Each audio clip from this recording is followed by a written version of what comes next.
Hi friends, welcome to up and down Tamil. இன்றைக்கான புதிர்கட்டங்களுக்கான குறிப்புகளுக்குள்ள போகிறதுக்கு முன்னாடி மறக்காமல் நம்ம channel up and down Tamil சேனலை சப்ஸ்கிரைப் பண்ணிக்கோங்க. சப்ஸ்கிரைப் பட்டனை கிளிக் பண்ணுங்கள். பக்கத்தில் பெல் சிம்பிள் ஒன்று வரும், அதையும் கிளிக் பண்ணுங்கள். கிளிக் பண்ணதுக்கப்புறம் ஆல் அப்படிங்கிற ஆப்ஷன் இருக்கும், அதையும் கிளிக் பண்ணிக்கோங்க. நான் போடக்கூடிய வீடியோஸ் உங்களுக்கு நோட்டிஃபிகேஷன்ஸாகவே வந்துடும் நண்பர்களே. இந்த வீடியோஸ்க்கு மறக்காமல் ஒரு லைக் மற்றும் ஷேரை கொடுங்க. இந்த வீடியோக்குள்ளேயே லைக் பட்டன் இருக்கும், தம்ஸ் அப் பட்டன், அதை கிளிக் பண்ணிக்கோங்க. எனக்கு நெக்ஸ்ட் வீடியோஸ் மேக் பண்ணுறதுக்கு ரொம்ப யூஸ்ஃபுல்லாகவும் மோட்டிவேஷனலாகவும் இருக்கும். இன்றைக்கான புதிர்கட்டங்களுக்கான குறிப்புகள்.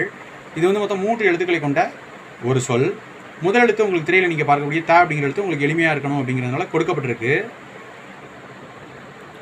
அடுத்த குறிப்பு கவனமாக கேளுங்க, ரொம்ப எளிமையாக கண்டுபிடிச்சிடலாம். ஜாலியாக பேசுகிறோம், அதாவது சிரிப்பாக பேசுகிறவங்கள சிரிப்பாக பேசுகிறத இந்த 3 எழுத்துக்களில் சொல்லுவோம். சிரிப்பு அப்படிங்கிற அந்த சொல்ல கூட இந்த சொல்ல கூட நம்ம சொல்லலாம். நன்றி, வணக்கம். தேங்க்ஸ் ஃபார் வாட்சிங்.